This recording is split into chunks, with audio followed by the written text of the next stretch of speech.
Sir ઉભા રહ્યા ને હા બોલ બોલ. બીજી પરીક્ષા આવે અને આઈએમપી વિભાગ ડી ના પ્રશ્ન બતાવો. વિભાગ ડી આઈએમપી જોઈએ છે. હાલો તમને પણ આઈએમપી જોઈએ છે, આવી જાઓ. તમને વિભાગ ડી ના આઈએમપી માં શેર કરાવો. સૌથી પહેલા તમને પણ આઈએમપી જોતું હોય તો એકવાર વિડિયોને ધડબડાટી બોલાવો, તમારા મિત્રો સુધી શેર કરો. તમારું ધોરણ 10 ગણિત છે આઈએમપી સેક્શન ડી માટે.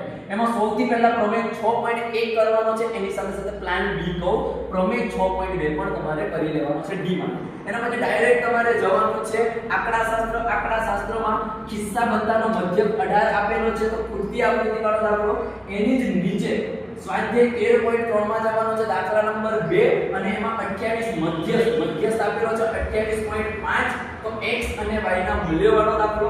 એના પછી પ્લાન બી કહો આંકડાશાસ્ત્રમાંથી, એમાં તમારે સ્વાધ્યાય 13.1 માંથી 4 5 અને 6 નંબરના દાખલા પ્રેક્ટિસ કરવાના છે. એની સાથે સાથે પ્લાન બી માં 13.3 માં દાખલા નંબર 4 અને 5 આ થઈ ગયું તમારો આંકડાશાસ્ત્રનું આઈએમપી. એની પાછળ તમે ડાયરેક્ટ જવાનું છે સંભાવનામાંથી બે પ્રશ્નો આવવાના છે. બે પ્રશ્નો માટે બેટા તમારે ફૂલ ચેપ્ટર રિવિઝન કરવાનું છે, કશું બાકી રાખવાનું નથી. પણ એમાં એ ખાસ કરીને જો તમારે સેક્શન ડી ની જ પ્રેક્ટિસ કરવી છે તો પત્તાવાળો કોન્સેપ્ટ ખાસ બધાને પત્તાવાળો કોન્સેપ્ટ, એની સાથે સાથે પાસાવાળો. પત્તાવાળામાં સ્વાધ્યાયના 14 નંબરનો દાખલો અને 15 નંબરનો દાખલો ખાસ ધ્યાન આપી દેજો.